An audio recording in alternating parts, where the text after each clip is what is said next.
जरा गौर से देखो उन तस्वीरों को। तुम्हें ये महज सफेद रंग की चादरें दिख रही होंगी, पर अगर ध्यान से देखोगे तो ये वो कफन है जो इस देश के लोकतंत्र की मौत के बाद लाश को ढकने के लिए लाए गए हैं। आज सुबह सुबह कुछ लोग गुंडों की तरह जंतर मंतर के सीजेपी प्रोटेस्ट साइट में घुसकर इन सफेद चादरों की आड़ में पिछले 20 दिनों से भूख हड़ताल में बैठे सोनम वांगचुक को किडनैप करके ले जाते हैं। अब दिल्ली पुलिस का बयान आया है कि उन्होंने ये एक्शन दिल्ली हाईकोर्ट और एक्सपर्ट्स की मेडिकल एडवाइस के बाद लिया है ताकि हॉस्पिटल में शिफ्ट करके वांगचुक की जरूरी मेडिकल केयर की जा सके। एक बात बताओ, कल शाम तो तुम्हारे सरकारी डॉक्टर्स ने ही वांगचुक का चेकअप करके बस उन्हें मॉनिटर करते रहने की सलाह दी थी और वांगचुक ने ऑन रिकॉर्ड हॉस्पिटल जाने से मना कर दिया था। और अगर ये पूरा एक्शन वांगचुक की तबीयत को लेकर ही है तो फिर तुमने अपने उसी बयान में जंतर मंतर को खाली करने को क्यों कहा? तो बिना वाइटर्स चेक किए रात भर में दिल्ली पुलिस को आखिर ऐसा कौन सा एनलाइटमेंट प्राप्त हो गया कि तुम्हें सीजेपी लीडर्स की गैर मौजूदगी में सोनम वांगचुक को जबरदस्ती घसीटते हुए प्रदर्शन स्थल से बाहर ले जाना पड़ा?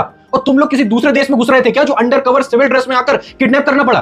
पुलिस वाले हो ना, तो आखिर ऐसा क्या छुपा रहे थे जो तुम अपना नाम अपनी छाती में लगाकर नहीं आ सकते थे? ये बस कोई इत्तेफाक तो नहीं हो सकता कि कल ही दिल्ली के पुलिस कमिश्नर को बदला जाता है जबकि पुराने वाले का टर्म भी पूरा नहीं हुआ था और आज इतना बड़ा एक्शन हो जाता है? पिछले वाले तुम्हारे गैर कानूनी आदेशों को मानने के लिए तैयार नहीं थे क्या, जो तुम्हें कमिश्नर ही चेंज कर देना पड़ा? अभिजीत दीपके की रोती हुई इन तस्वीरों को देखो। यही हाल होगा हम सब का जब हम अपने ही इस देश में बाबा साहब के संविधान के द्वारा दिए गए अपने अधिकारों का प्रयोग करने की कोशिश करेंगे। हम वोट देंगे या नहीं देंगे सरकार डिसाइड करेगी। हम कैसी सांस लेंगे या कैसा पानी पीएंगे ये सरकार डिसाइड करेगी। यहां तक कि हम अपनी गाड़ी में कौन सा तेल डलवाएंगे ये भी सरकार डिसाइड करेगी। और अगर इन सब मांगों को लेकर कहीं गलती से हमारा जमीर जाग उठा और हमने अपनी आवाज उठाने की सोची तो हम कब, कहां और कितनी देर तक प्रदर्शन करेंगे ये भी सरकार डिसाइड करेगी। शायद इसलिए हम में से बहुत से लोगों ने अधिकारों का प्रयोग करके हार जाने से कहीं बेहतर तरीका चुपचाप बैठकर तिल तिल करके अपने अंदर के उस लोकतांत्रिक नागरिक को मार देने का चुन लिया है। और तुम बैठे रहो शांत, क्योंकि आज जैसे सोनम वांगचुक की पत्नी को सरकार द्वारा किडनैप कर लिए गए उनके पति से मिलने बस के लिए अपना हर एक सामान बाहर छोड़ने के लिए मजबूर किया जा रहा है जैसे वो हॉस्पिटल नहीं किसी जेल विजिट पे आई हो।